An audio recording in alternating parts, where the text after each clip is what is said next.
Hello and welcome to the very last edition in this series of Digital Nation. Yes, that's right, over the past 80 weeks we've brought you some of the UK's most fascinating stories. And this week, to mark the occasion, we're bringing you something old and something new. In this week's final show, we take on the robots in Birmingham. We're going underground in Nottingham. And we visit the world-famous Royal Edinburgh military tattoo. And if you're watching at home, you can tweet about us using the hashtag #DigitalNation. First up, we're heading high in the sky above Glasgow. Across the country's local TV stations, we love to show off our own corner of the world. But SCTV went one better by taking us up in the air to show us some of the hidden sights of the west coast of Scotland. I'm here at the Glasgow Flying Club at Glasgow Airport, ready for my trial flying lesson. It's something I've always wanted to do. What a beautiful day for it as well. And you know, it's always good to have a wee plan B, just in case I get chucked off the Riverside show or whatever. And I'm just looking across at Glasgow Airport over there. There's some big jets sitting there. And I just wonder which one it is that I'm going to get to fly.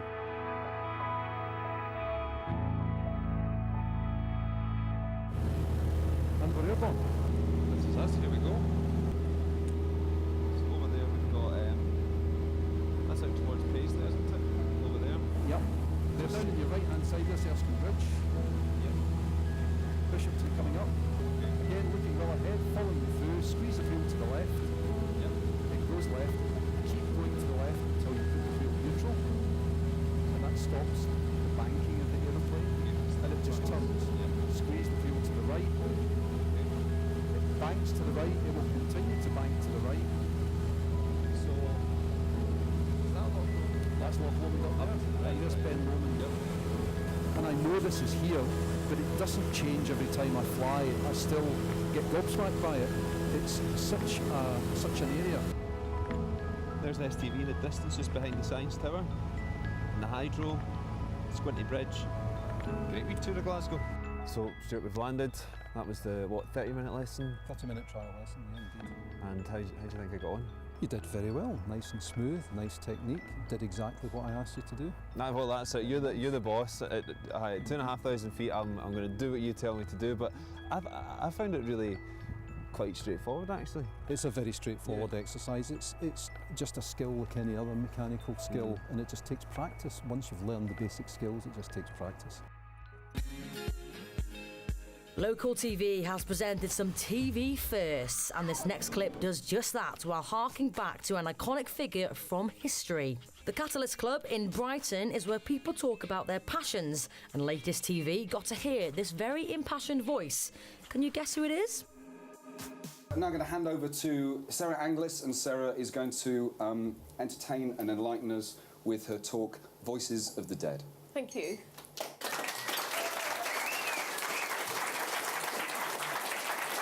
In 1877, Scientific American journalists went to visit Edison in his lab, and when they heard recorded sound, they said, "There is now the startling possibility of the voices of the dead being reheard."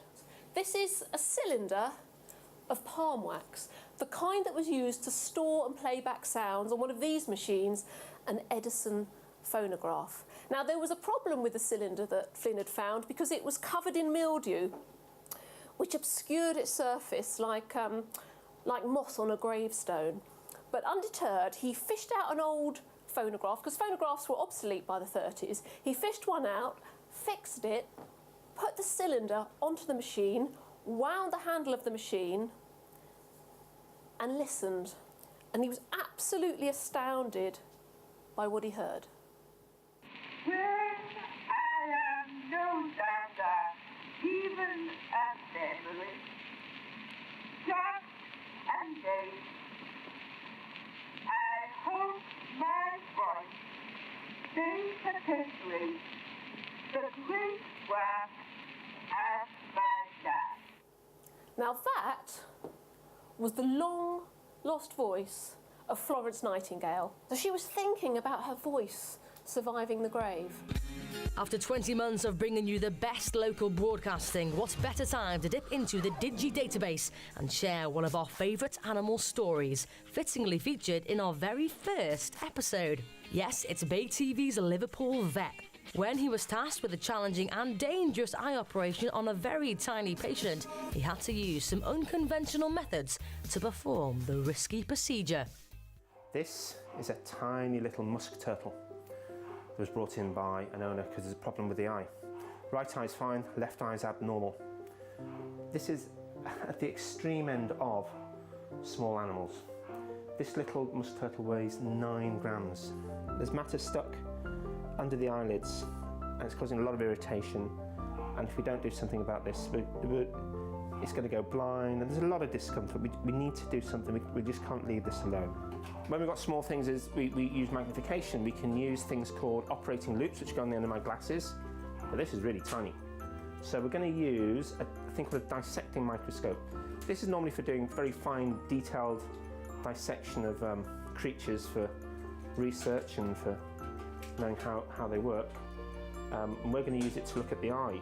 Right, we've set up the dissecting microscope and we've put some extra light sources so we've now got a good view of this little turtle's head and eye. But he's moving around too much and we can't hold the eye still. So we're now going to give the anaesthetic.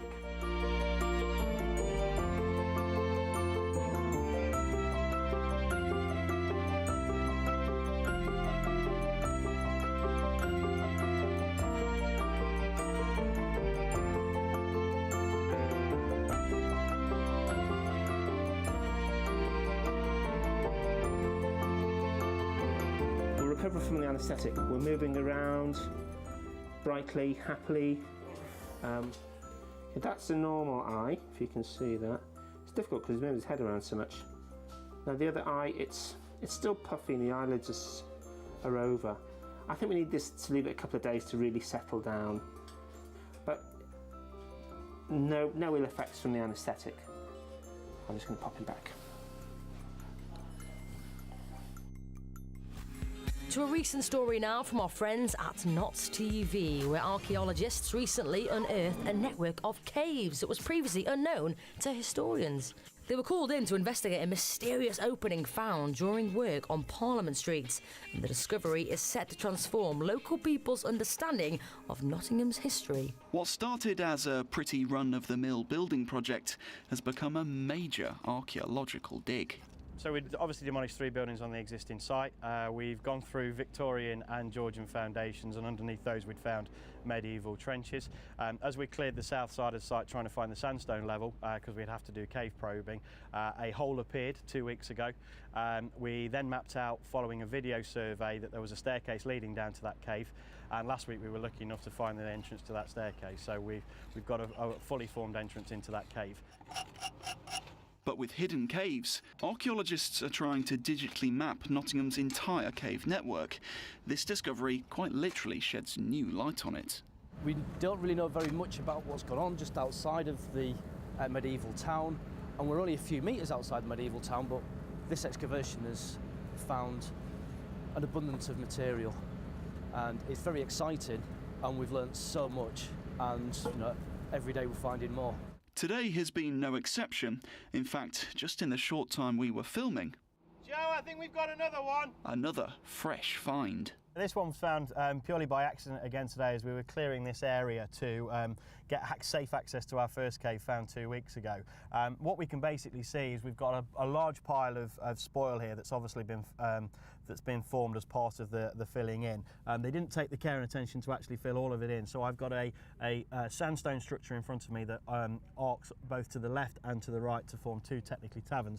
Now the left one has got a lot of spoil in it, so we're not quite sure how far that goes back and also how far over to the left it goes, but then into the right we can see that it goes a good 20 foot away from where we are, and there is a concrete plinth in there which looks like some sort of timber frame which may have been used for seating. The team are working to clear as much of the earth as they can and get access to the wider caves beneath. They'll be able to get further into that first staircase, find out if they're connected and see what lies beyond. Who doesn't love watching Robot Wars? If you don't follow it though, it's the cult TV hit that's recently come back to our screens, along with one of its legendary house robots, Sir Kill-A-Lot. But could our intrepid team at Made in Birmingham take him on?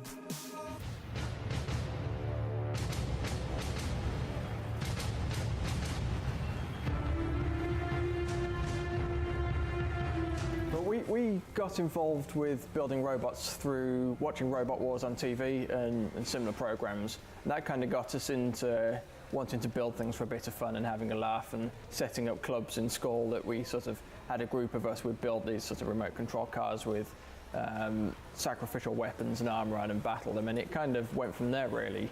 So that's excellent then. So you actually wanted to get into robotics because of Robot Wars, and now you actually build for Robot Wars. Yeah, exactly. It's a really strange one. When it was filmed, the last series 12, 13 years ago, we were still back in school, so it's really strange now it's come back that we're actually the guys behind it, the consultants on the show, and actually building the house robots as well. Okay, so how many times has this one actually been in battle? Kill-A-Lot was in around 20 battles in the latest series. That history of combat would explain the cold, dead look in its eyes? Or? The original had this mask that covered the whole face, and it kind of hid the character of the machine. And over the years, it's got bigger. The head's kind of breaking through the mask, and now it's got this effect, this breather on the front, but the rest of its face is kind of shown, and that's the first time in Robot Wars history, really, that the house robots, the characters actually come through. They've all been behind this sort of metal guard and shell, and so Kill-A-Lot's the first one, really, that we're showing that with. Well, that brings to the end of part one, but before the break, as always, it is time for our last quiz question. So, how many local TV channels are there across the UK? Is it A, 12, B, 16, or C, 21? Join us to find out the answer after the break.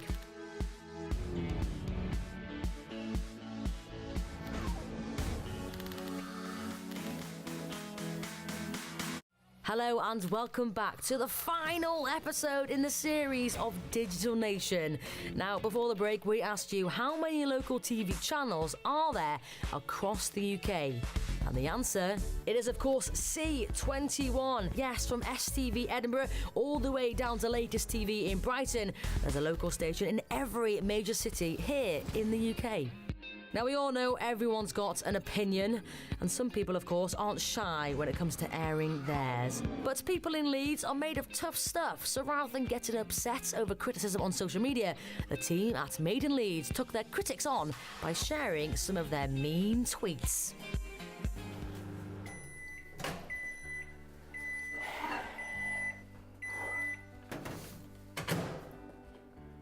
That's Made in Leeds. How do you decide what content to produce? For 10 minutes, I've been watching an unlikable ginger chap make a pizza in Trinity Kitchen. Badly. I'm not unlikable. I spent all of last night watching the Leeds TV channel. All I can say is, I'm glad I'm not from here. There's a new local TV channel called Made in Leeds. Imagine giving your nan a video camera, and that about sums it up. Made in Leeds TV channel is reason why Southerners think we still live in caves up here. That's not the only reason, is it? What even is this Made in Leeds channel all about? It doesn't even show out good. It's a bunch of... How embarrassing that this channel has to show a programme called Date My Mate from 2003, exclamation mark. Who is in charge of programme scheduling? Well, that'll be us, and 2003 was a vintage year in youth-based dating programmes. Why does that presenter on Made in Leeds never wear a tie? Because it's called fashion? Made in Leeds is an absolute car crash of a television channel. Strong. What can I say? On behalf of all of us at Made in Leeds, keep watching and keep tweeting about us. We absolutely love it. But next up, we get our dancing shoes on as we're going to join the team at Made in Tyne-Wear, who in 2015 went on the hunt for their local stars in their very own dance contest, Made on the Dance Floor. So let's meet the victors as they show us their winning moves. Ladies and gentlemen, it gives me great pleasure to reveal the Maid on the Dance Floor 2015 champion is... Ladies and gentlemen, please go wild for our champions this year, Matt and Johnny!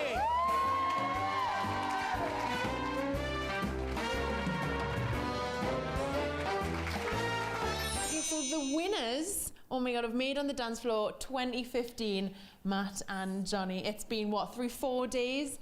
How's it been? I mean, media monkeys probably have been chasing you all around, right? They have, yes. Facebook going crazy, Twitter going crazy. On the night, my phone died within half an hour. Could buzz, buzz, buzz, buzz, buzz. How was the experience sort of from start to end, and was it what you expected? It was a really good experience. It's probably more than what I expected.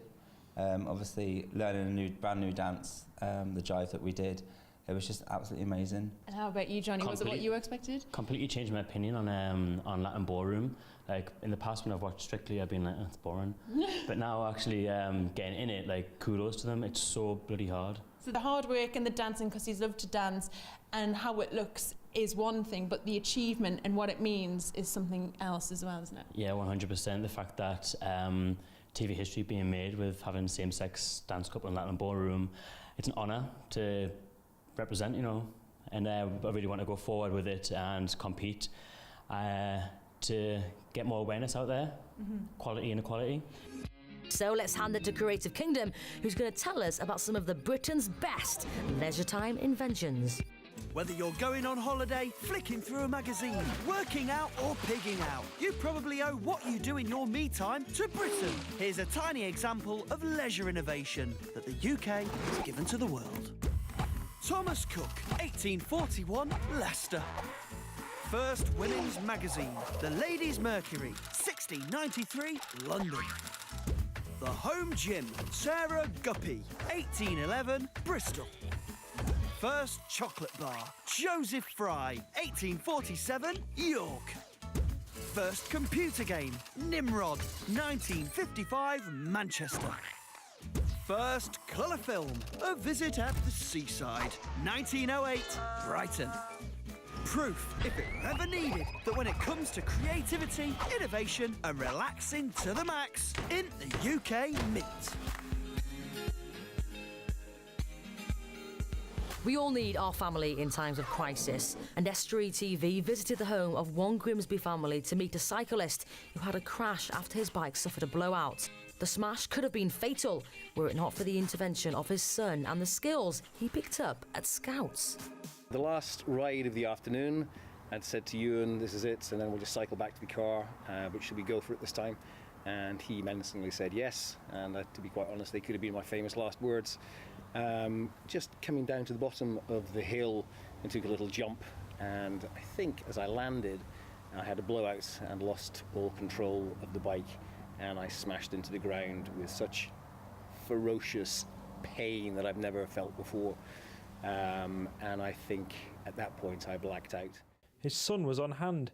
Ewan is just 13 and has praised the Scouts for making him aware of what to do next. Basically, I just calmed him down, tried to support him, because I remember Scouts telling us a few weeks before, you know, just keep them calm, make sure that you're there, and show your face. So that's exactly what I was doing. He flagged down nearby cyclists, and between them they managed to contact the ambulance service. When they did arrive, they took me into the helicopter, and I asked the captain, I said, any chance of my son coming with me? He said, I'm sorry, there's not enough room. And a couple of weeks later, when I was in recovery, I said to Ewan, I said, what did you think, Ewan, when you saw me being put into the helicopter? And he said, I thought that was going to be the last time I was going to see your alive dad. Which is pretty hard even now to think. I didn't know if I'd see him alive again, because I just remember them, I don't know, like, everything just goes so slowly, but at the same time so quickly. I didn't think I'd see him again. I do quite a bit of off-road biking, you know. I'm no Evel Knievel. It was nothing, you know, ridiculously difficult that I was doing. I think it was just bad luck. But what I would like to stress is the importance of a crash helmet. You know, I was touch and go anyway, But I know for a fact if I wasn't wearing a crash helmet, I wouldn't be here right now speaking to you. Now, there's no age limit on local television, young or old. If you're doing something interesting, we'll probably be out there filming it. So for our next golden oldie clip, good old Mustard TV followed one grandmother who decided retirement just wasn't for her. Far from it, in fact. She took up fencing and now she competes on the international stage. It's the delicate footwork and silent swordplay that's led to international success, including winning more than 100 medals over 3 decades of fencing. But this is no ordinary competitor, as Connie Adam is aged 87 and only took up the sport when she retired. I needed to find something to do to keep me active, and I saw that Norwich City Council were running a come and try. We supply all the gear and see what you'd like to do. So I went along to Duke Street and I thought I'll try archery and I'll have a go at fencing and I'll see what I like doing. I found fencing was fantastic. Connie competes in the Veteran World Championships in both solo and team events using the épée and the sabre. At this age, I didn't expect to be doing it. Every year I think that'll be the last. Every year I tell myself that's going to be the last. But then I come back with a medal and I think, well, perhaps just once more. Success doesn't come without practice, though, so it's time to prepare for yet another competition and another chance to have a stab at the opposition. To Edinburgh now, where the annual Royal Edinburgh Military Tattoo sees musicians and performers showcasing their talents against the majestic backdrop of Edinburgh Castle. So while we're all polishing our buttons and brushing up our dance steps for this year's tattoo, let's enjoy some dazzling behind-the-scenes access when SCTV Edinburgh got to spend time with the performers, the stewards and fans of what they call the greatest show on earth. Tonight I've come along to the most iconic location in the whole of Edinburgh, the amazing Edinburgh Castle, as it's playing host to the Edinburgh Military Tattoo, which takes place in just a few hours. As you can see, the seats behind me are empty, but they definitely won't be for long. This is my 40th season at the Edinburgh Military Tattoo. It's stressful, but it's an enjoyable stress. Fantastic venue, it really is. Nothing can beat this one in the world anywhere. So popular that in Australia and New Zealand they actually build a castle when we take the show across there. But this is the real one. Ever since I was a child, I've been made to watch it by my family, so it's always been something that was just one day I thought, well, I'm going to be part of that. So there I am. It's a strange feeling, really. It's something you never get used to. Like every time you go through the gates, it's hard to describe, really. It's fantastic.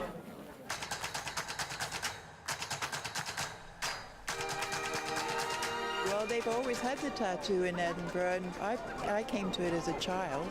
It's always very impressive. It was amazing. It was much better than I ever thought it was going to be. It's terrific. You know, you can't fail to enjoy the show.